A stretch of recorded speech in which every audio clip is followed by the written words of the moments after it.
Okay, that's probably enough of that. Let's have a look at where I sourced the schematic for the stripboard layout. Let's see where that came from. We'll have to thank as3360, who's refined the input conditioning for the 3360 chip.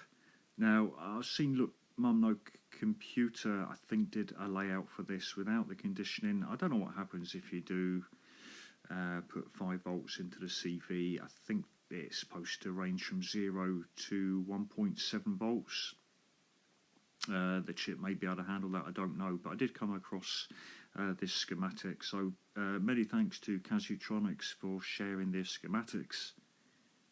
So as3360, they do sell PCBs. As you can see, that surface mount, that's way out of my league, but you might want to check out his website, and thank him again for the schematics. Now, in this layout, I haven't included the aux in or the sum out or even the bias controls there on the clip that I showed you earlier.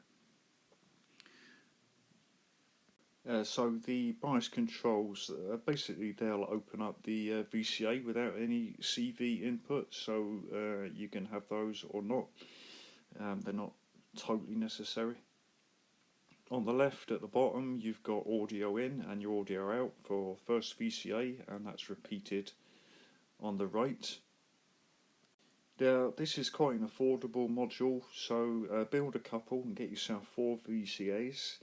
Not much can go wrong here. If it does, I'm going to blame you.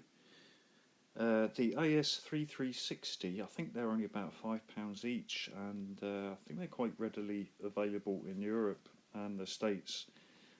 So just to be clear, that clip that I showed you there, and I had the controls, that is for a separate AR generator, a dual AR generator. I'll be doing that in my next video, but that's just hardwired to the VCA. Now, early on in my journey to get a synth voice working, I adapted the Bastel Quattro Figaro schematic for this quad VCA. This was a nightmare. Don't even think about building this. This layout for the 3360 is by far the easiest and worked first time, so I think we can have faith in it. Right guys, I think that's it. Good luck with your build, and I will see you next time.